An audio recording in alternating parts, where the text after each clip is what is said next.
One of the most telling features of our media today is its complete lack of self-consciousness. Self-consciousness simply means looking in the mirror and recognizing who you are. It's actually not that hard to do. It takes a remarkable amount of intellectual inanity not to be able to do this. So the problem isn't just that the media is left-wing, we know that, or that it's biased, we know that, or that it fabricates news, we know that. It's that it refuses to even see or admit what it is.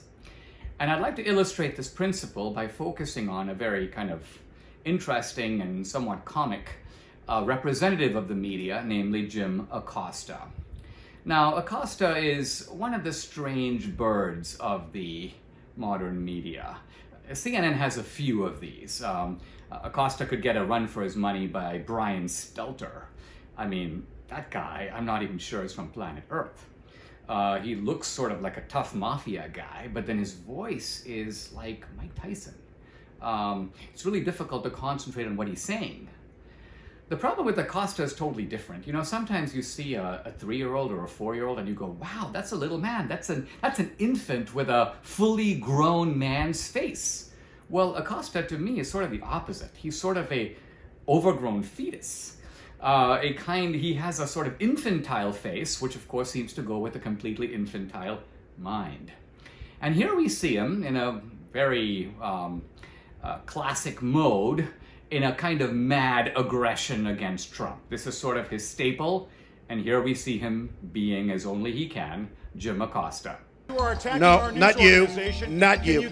Your organization is terrible. Quiet. I'm not going to give you a question. You are fake.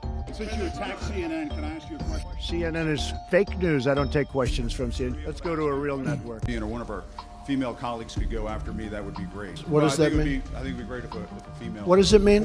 No, what does it mean? It would be great if a female reporter would ask you a question about this. Now, it would be one thing if Acosta were to say, I hate Trump. This guy is horrible for the country. It's my job as a reporter to expose this guy, to go after him, to declare war on him. And this is all a tremendous contrast from how I covered Obama. I was Obama's favorite devotee. I was one of his 12 apostles.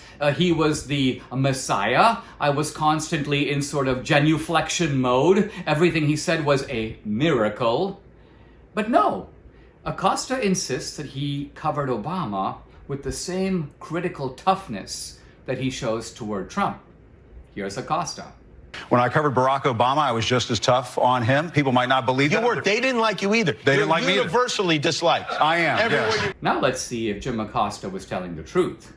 I could pick from a wide collection of episodes, but I'm going to pick just one. Here's Acosta dealing with Barack Obama, and you can just measure it against how he earlier dealt with Trump. Here's Acosta. I wanted to ask you about what some people are calling your best week ever.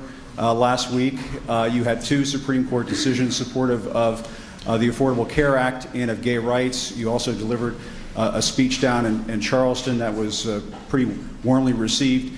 It seems that you've built up some political capital for the remaining months of your presidency. I'm curious how you want to use it.